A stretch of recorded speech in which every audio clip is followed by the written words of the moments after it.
akan aku titahkan kepadanya sebagai khalifah.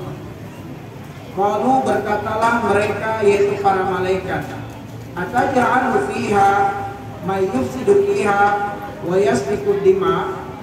Ya Tuhan kami, apakah engkau akan menjadikan di bumi ini makhluk yang akan membuat kerusakan padanya, makhluk yang akan melakukan tumpah darah di dalamnya? Wa nahnu nusabbihu bihamdika wa nuqaddisu lak.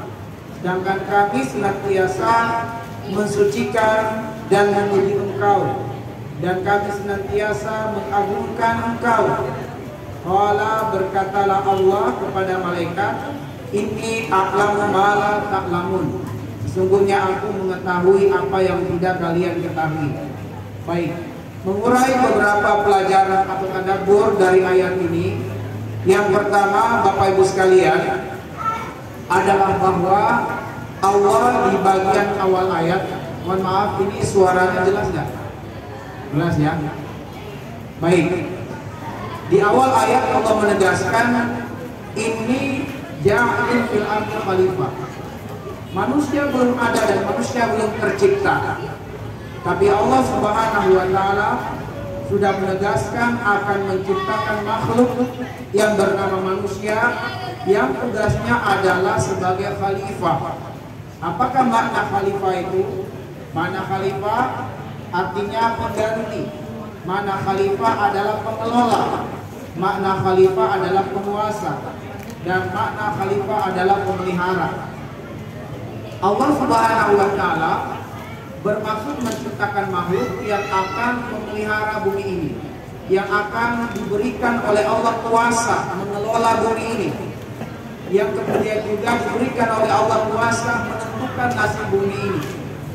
Allah berkehendak menjadikan makhluk yang demikian, padahal manusianya belumlah tercipta, belum ada manusia.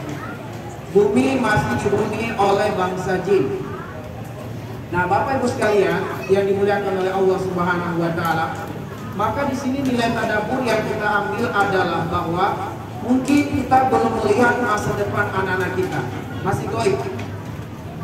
Anak kita masihlah seperti yang kita lihat saat ini, masih kecil-kecilnya, bahkan belum mengerti tentang banyak hal. Tapi kita sebagai orang tua sudah harus mulai dari sekarang bertekad kuat untuk menciptakan dan menjadikan anak kita menjadi manusia yang hebat di masa depan. Kita harus bertekad anak kita menjadi khalifah. Dia menjadi orang yang dapat mewakili manusia lain untuk memakmurkan bumi ini dengan karya, dengan prestasi, yang kemudian memberi manfaat kepada banyak orang. Kita harus jadikan anak-anak kita ke depan sebagai anak-anak yang akan menghiasi bumi ini dengan prestasinya, dengan akhlaknya, dengan karyanya. Kita jadikan mereka manusia yang hebat. Maka itulah yang kemudian harus menjadi tekad kita dan cita-cita kita. Dan Bapak Ibu sekalian, perjalanan yang jauh atau misalnya perjalanan 1000 mil tidak akan pernah terjadi kecuali diawali dengan satu langkah. Maka satu langkah akan menentukan arah dan tujuan untuk perjalanan 1000 mil tersebut. Maka Bapak Ibu sekalian, jangan sampai Bapak Ibu sekalian ragu bahwa kitab kita ini mampu untuk menjadi wasilah dan jalan mewujudkan anak-anak kita hebat di masa depannya. Sebab jika Bapak dan Ibu ragu, maka sia-sialah Bapak Ibu menempatkan anak Anda di sini. Maka yakinilah dengan penuh kesadaran, tanpa keraguan, bahwa langkah pertama kita adalah langkah yang tepat, memasukkan anak kita di kitab ini untuk kemudian melihat masa depannya menjadi manusia yang hebat, menjadi manusia yang luar biasa, menjadi manusia di mana Ibu, Bapak dan Ibu sekalian sudah harus merelakan bahwa anak Ibu kelak bukan hanya milik Ibu semata, secara biologis iya, tetapi jadikanlah anak Ibu dimiliki oleh umat. Jadikanlah anak Ibu dimiliki oleh umat, dimiliki oleh banyak orang. Itulah cita-cita yang besar. Bukan sekedar kita melahirkan anak yang menjadi milik kita semata, tapi jadikanlah anak kita milik umat, milik kaum muslimin, milik banyak orang. Karena apa? Karena kita telah bertekad menjadikannya manusia yang memberi manfaat seluas-luasnya kepada makhluk yang lainnya. Kemudian Bapak Ibu sekalian, pelajaran berikutnya ingin kita ambil adalah qalu ataj'alu fiha ma yufsidu fiha wa yasfiku dima.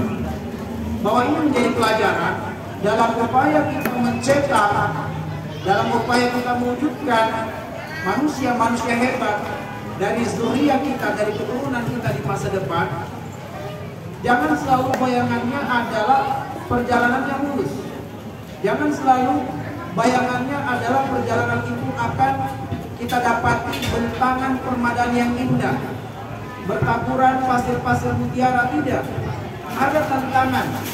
Jangankan kita, Allah saja masih mendapatkan protes dari malaikat. Allah saja yang berkehendak untuk menjadikan manusia sebagai khalifah di muka bumi masih mendapatkan protes dari malaikat. Apalagi kemudian kita yang memiliki mimpi besar, visi besar untuk menjadikan anak kita hebat.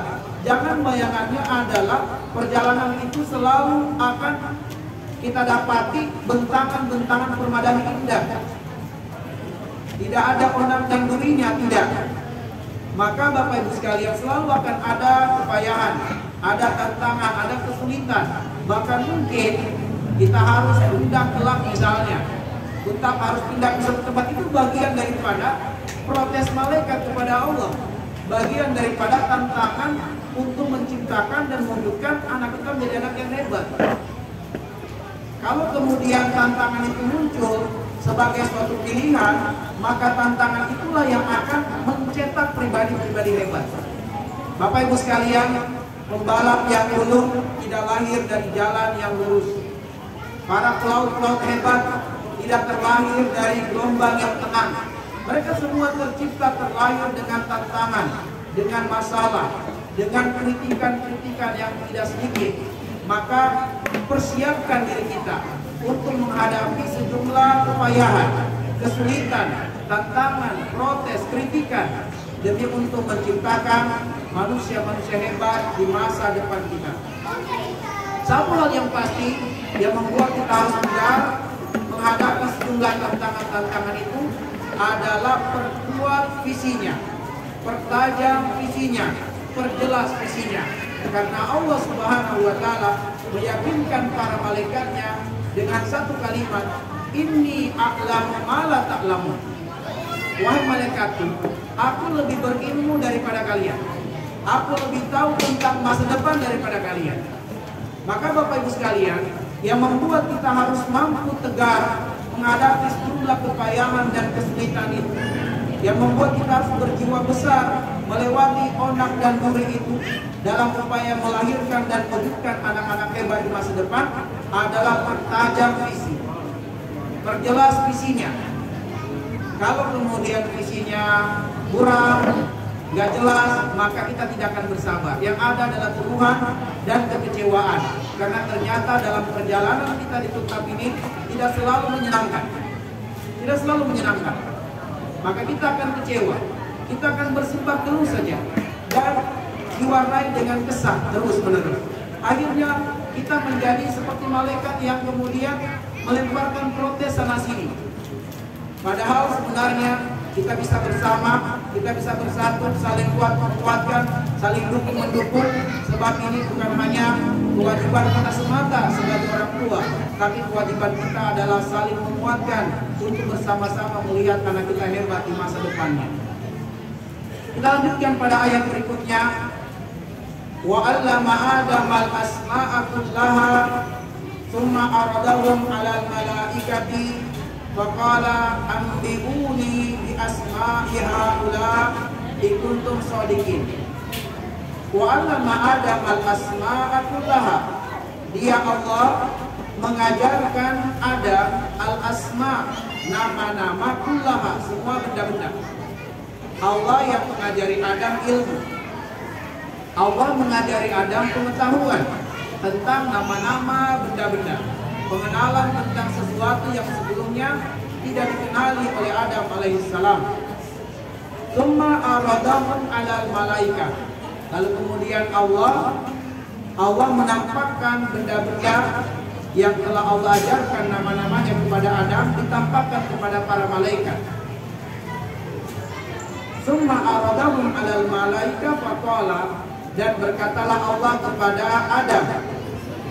Mohon maaf, berkatalah Allah kepada para malaikat, "Ambiuni, wahai malaikat, coba kalian sebut, coba kalian sebutkan, coba kalian beritahukan kepada saya bi asma'i haula, nama-nama dari benda-benda ini. Coba kamu beritahu saya," kata Allah, "apa yang kalian ketahui tentang benda-benda ini. In kuntum shodiqin, sekiranya kamu dalam hal ini berada dalam kebenaran." Artinya, alasan protesmu terhadap Adam itu akan diterima kalau kalian mampu menyebutkan sejumlah benda-benda ini. Tapi ternyata kemudian malaikat tidak mampu menyebutkan nama-nama dari benda-benda tersebut. Apa yang ingin kita gali di sini sebelum kita lanjut pada ayat berikutnya? Bahwa ayat dan ibu sekalian, bahwa kalau kita menginginkan anak kita memiliki masa depan yang terang, masa depan yang cerah, masa depan yang jelas, sesuai dengan cita-cita besar kita dan mimpi besar kita, sesuai dengan doa yang selalu kita panjatkan, Rabbana hab lana min azwajina wa dzurriyyatina qurrata a'yun waj'alna lil muttaqina imama. Kalau kita ingin anak kita menjadi bintang di masa depan, di mana bintang itu fungsinya adalah melumpuhkan setan-setan dari kalangan jin dan manusia, di mana bintang itu fungsinya adalah sebagai penunjuk jalan, di mana bintang itu fungsinya adalah sebagai penghias kegelapan malam. Kita pengen anak kita menjadi bintang. Maka kalau demikian, tidak ada caranya, tidak ada jalannya, kecuali dengan mendekatkan mereka dengan ilmu, kecuali dengan membiarkan mereka ditempa dengan ilmu, kecuali dengan kita tegakkan diri kita. Anak kita mungkin dihukum di dalam belajar, anak kita mungkin dihukum dalam menuntut ilmu. Tidak mengapa, tegakkan diri kita, jangan masuk ke dalam wilayah pendidikan yang terjadi di dalam sekolah. Para guru-guru insya Allah mereka telah bermusyawarah. Para guru-guru telah selalu memikirkan setiap hari, melebihi pikiran kita terhadap anak-anak kita. Mereka pikirkan tiap hari bagaimana anak-anak yang sudah diamanahkan di kitab ini bisa menjadi manusia hebat sesuai dengan amanah orang tuanya kepada mereka. Maka karena itu tegalah kalau kemudian anak kita termasuk yang dihukum dalam proses pembelajaran, jangan masuk ke dalam wilayah itu, biarkan saja. Kenapa? Karena tidak ada jalan untuk menjadikan mereka sebagai anak yang hebat kecuali dengan ilmu. Dan itu adalah kesadaran sepenuhnya kita sebagai orang tua akan kurangnya waktu kita untuk mendidik mereka, akan lemahnya kita untuk mendampingi anak kita selalu dalam belajar. Dan kita Masya Allah terbantukan dan tertolong dengan pahlawan-pahlawan tanpa jasa itu, yaitu para guru, para ustadz dan para ustazah yang mau memikirkan anak kita. Bahkan mungkin mereka sedikit melupakan anak-anak mereka sendiri dengan memikirkan anak-anak kita. Maka karena itu Bapak Ibu sekalian, mereka adalah pahlawan. Mereka adalah orang-orang yang membantu kita untuk mewujudkan cita-cita besar, menjadikan anak kita bintang. Itulah kemudian Nabi mengatakan, man arada dunya fa alaihi bil ilmi wa man arada al-akhirah fa alaihi bil ilmi. Siapa yang menginginkan dunia harus dengan ilmu, dan siapa yang menginginkan akhirat juga harus dengan ilmu. Wa man aradahuma fa alaihi bil ilmi. Dan siapa yang menginginkan kedua-duanya haruslah dengan ilmu. Maka dekatkan anak kita dengan ilmu, dan begitu kita memilih kita sebagai jalan di mana anak kita ditempa dengan ilmu, maka biarkanlah proses ilmu terjadi padanya, pada anak kita. Tugas kita selanjutnya adalah berdoa untuknya, mendoakan bukan hanya anak kita, tapi doakan juga guru-gurunya, ustadz-ustazahnya, dan mereka diberi kesehatan oleh Allah, kelapangan dan kekuatan di dalam menjalankan proses pendidikan tersebut.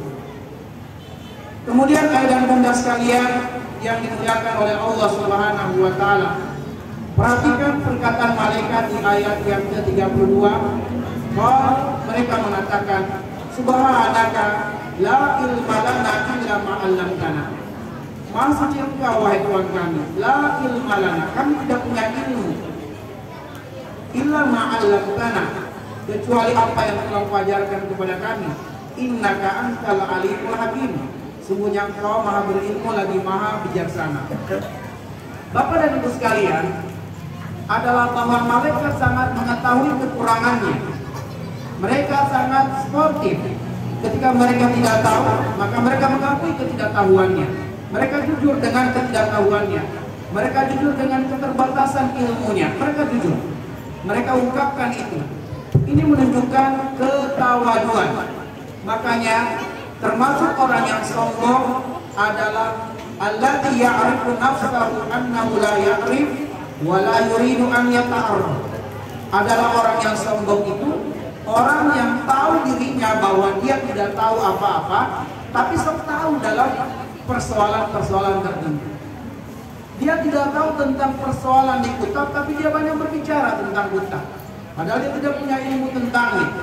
Akhirnya kemudian tugasnya adalah mempengaruhi orang tua yang lain untuk melakukan protes kepada kebijakan-kebijakan yang terselenggara di kitab, kebijakan para ustadz dan ustazah.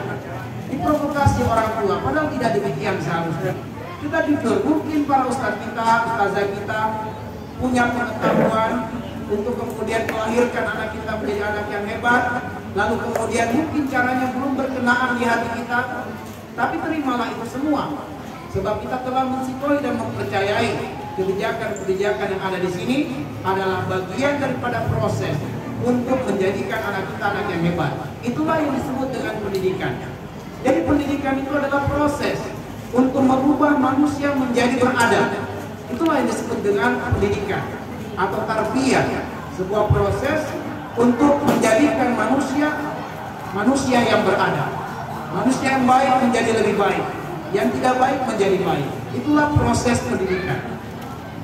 Maka dan bunda sekalian, namun untuk menepis segala persangkaan, segala buruk sangka orang tua terhadap jumlah kebijakan, maka dibentuklah komite orang tua. Ada pertemuan orang tua, dibentuklah komunitasnya, dibentuklah organisasinya. Supaya apa? Supaya kemudian ada transparansi.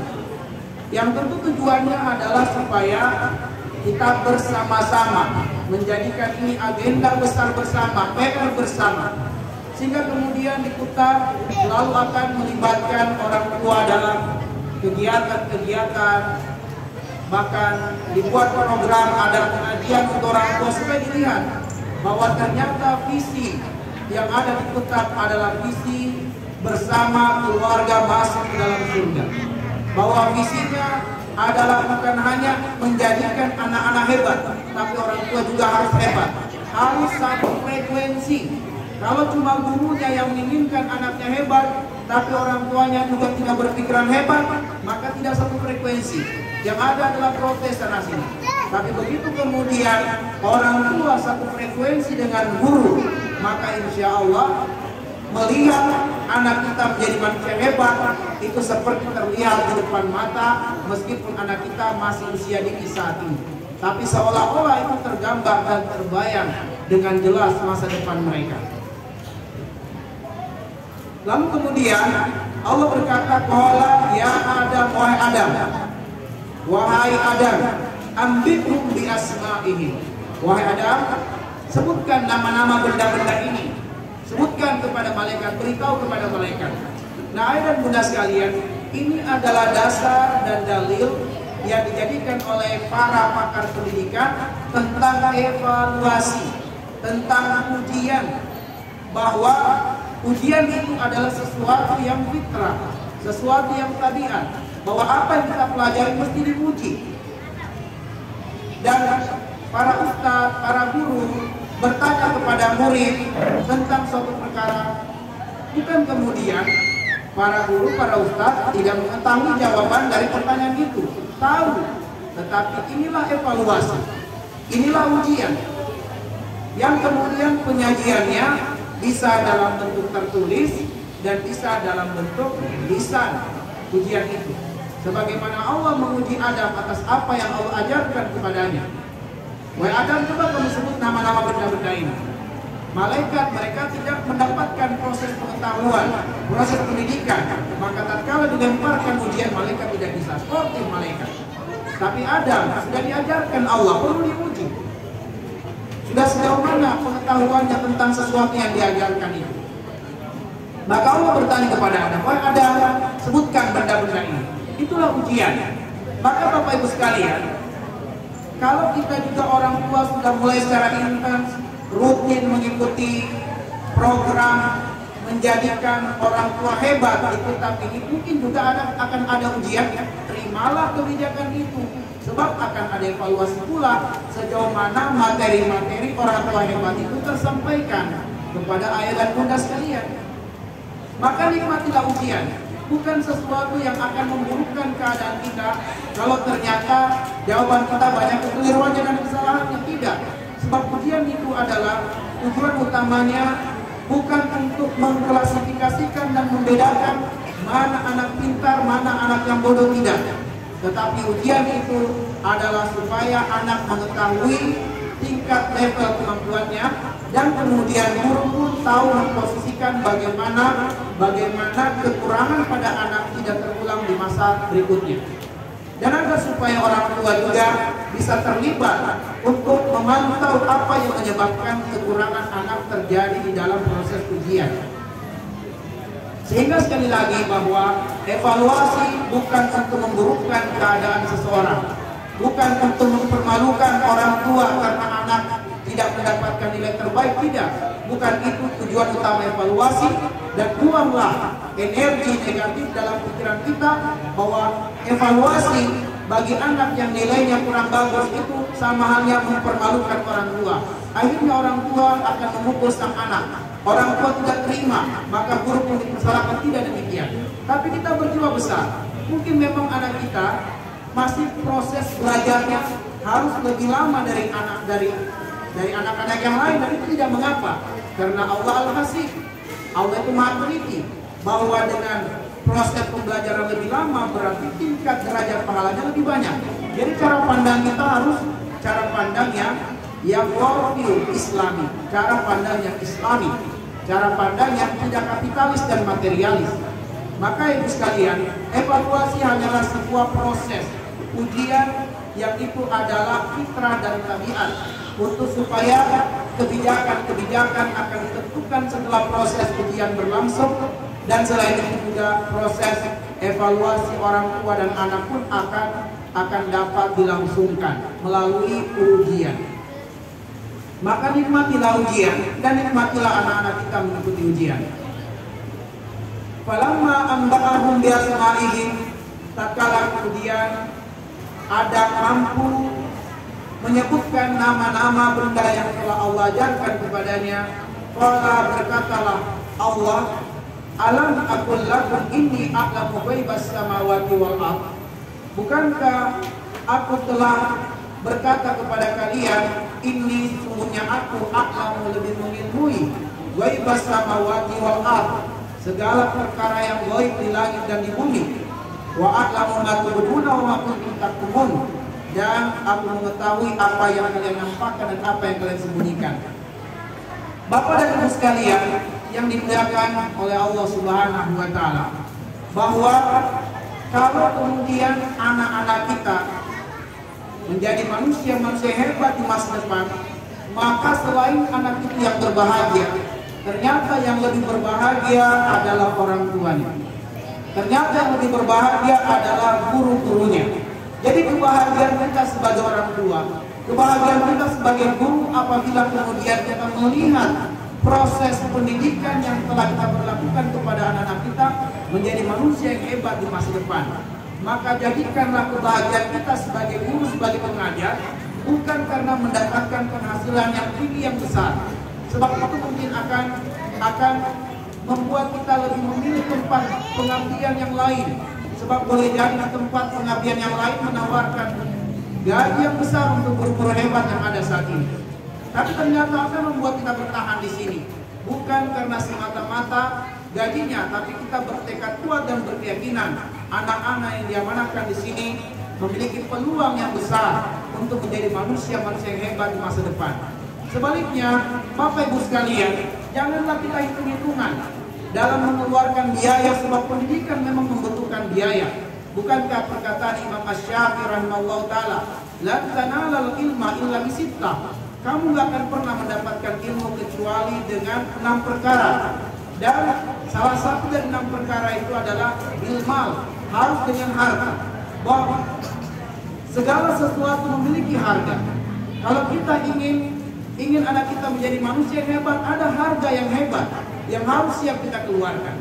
Maka Bapak Ibu sekalian, jangan kita menjadi manusia-manusia yang perhitungan selagi untuk masa depan anak-anak kita.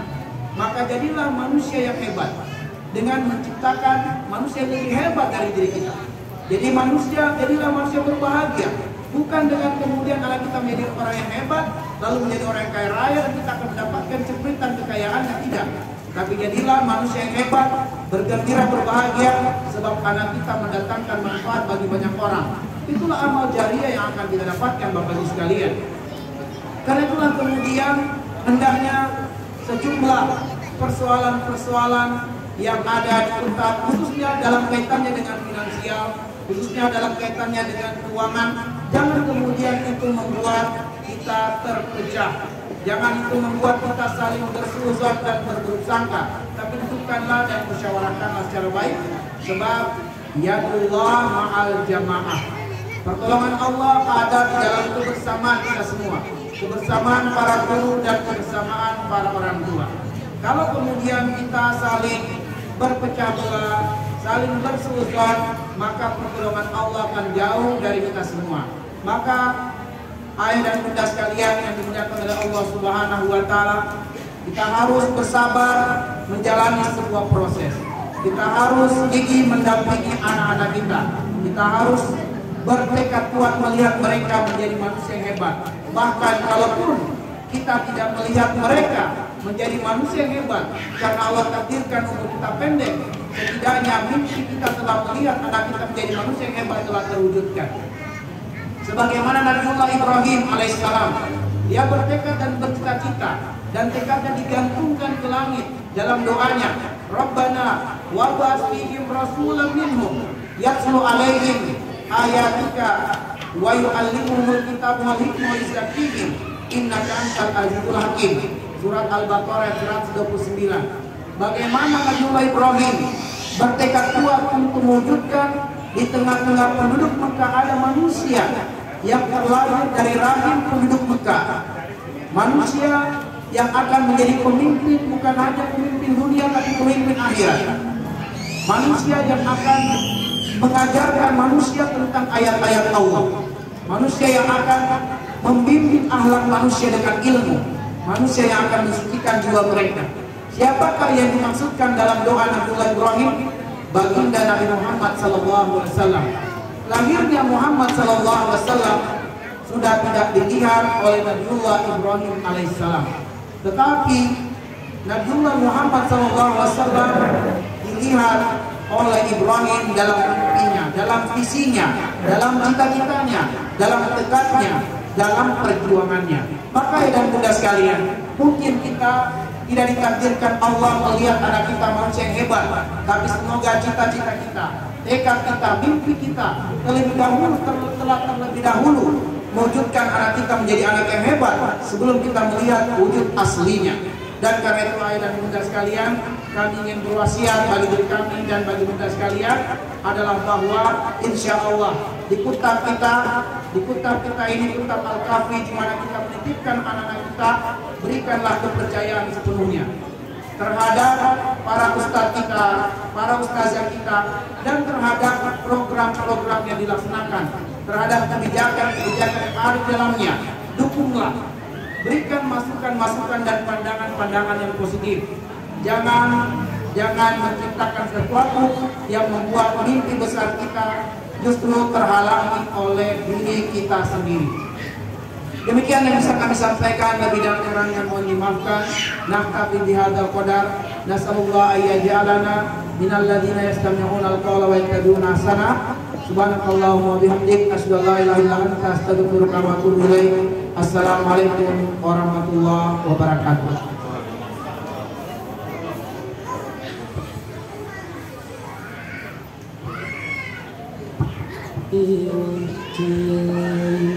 Sama